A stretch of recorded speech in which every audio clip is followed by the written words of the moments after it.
morning. I am Valerie Seaton, and I am the owner of Moberg Reporting in Seattle and Federal Way, Washington.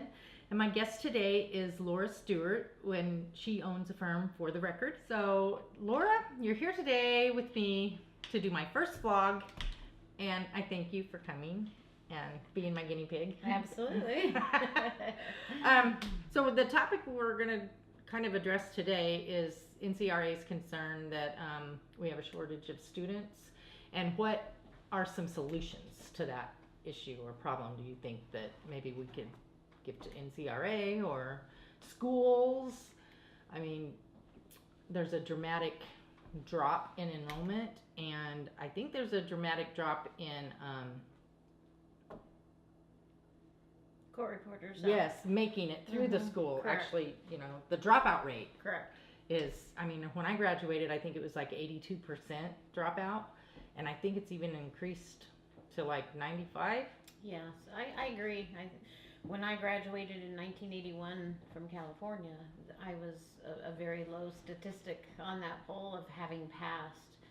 California is known for its harder exams, but it was still a significantly lower percentage, and as the years have passed, we see that continue.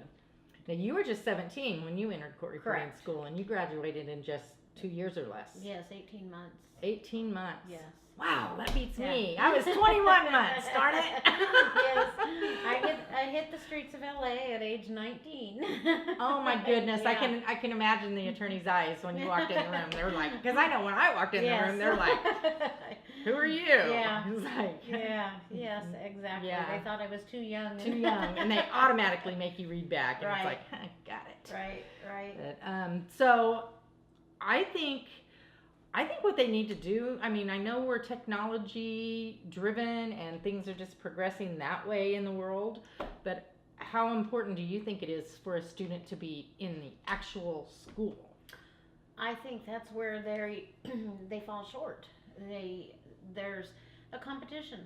Everybody wants to exceed the next person, and they want to go as fast as they can. As court reporting colleges and programs are a self-paced program, and if you're sitting at home doing it in front of a computer, what is your motivation? What is your competition?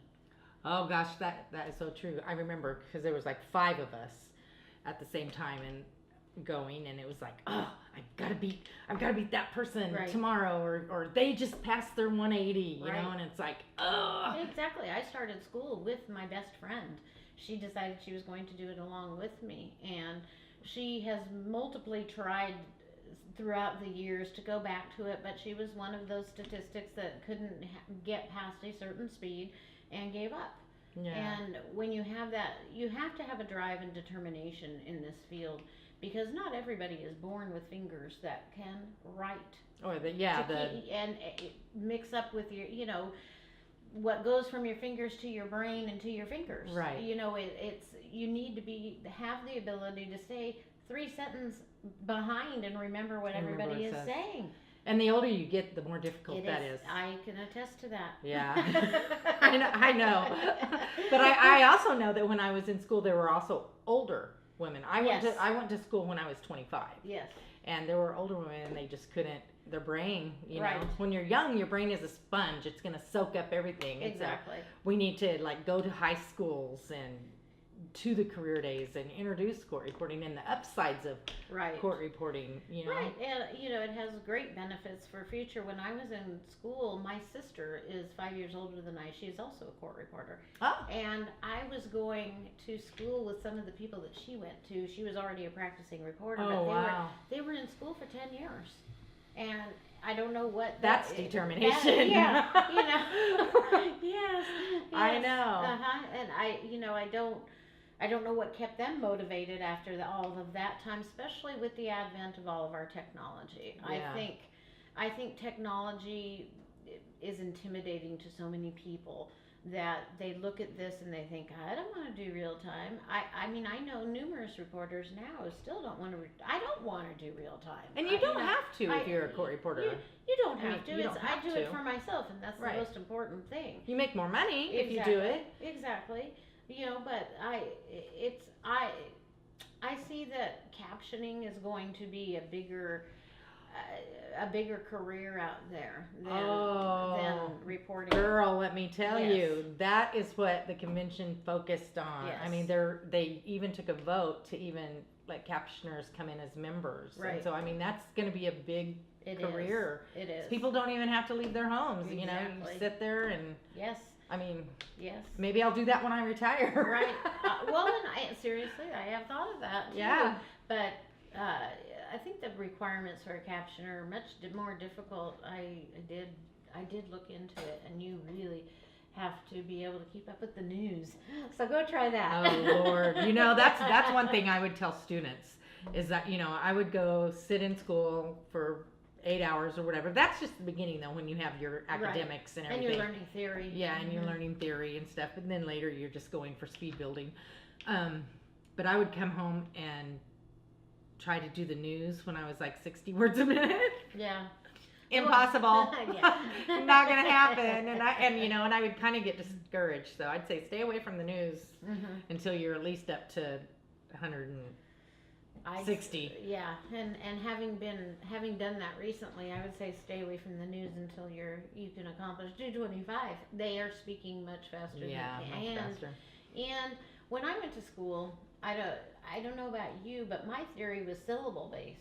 You know, and phonetic based. It wasn't real time. Right, and now all it is brief forms. A brief for forms. this, a brief for that. I still write out longhand, if you can actually believe that. I take my words and I write them out. I don't have briefs for every single word that is said. Really? I do not. And you're a real time reporter, so Yes, you're I faster am. than the average Yes. court reporter. Yes.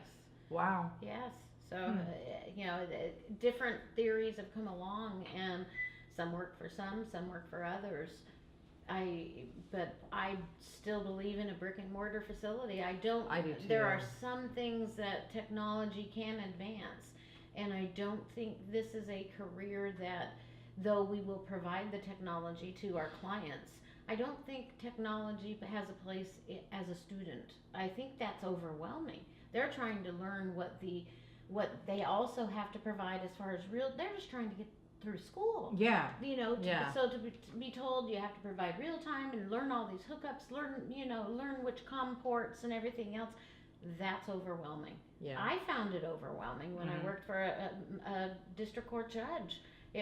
Learning how to figure out the COM ports to get him tagged onto my computer. Right. It's very overwhelming, and it's a skill that not everybody possesses. Yeah. It is just something you go to school, and if you don't know, you love it. Yeah. And you can do it. But it's not really that frightening because you can always, like, I don't do real time very often, but if I get a real time job, I'm not going to turn it down. And so then, of course, the night before, I'm frantically making sure I know how to hook up and stuff. And then if I don't, I just call the support people. Right. On my side, and they help you. I mean, so you shouldn't be afraid of that. Right. That's fixable and doable on the spur of the moment too. Because we're in the technology field, we're seeing it is the product of our world right now. Everything is technology based. We can't get away from that, but there are just so many things that shouldn't be really. It is a field where they can't get the direct support that they need if they're online and shoot, I didn't pass that test.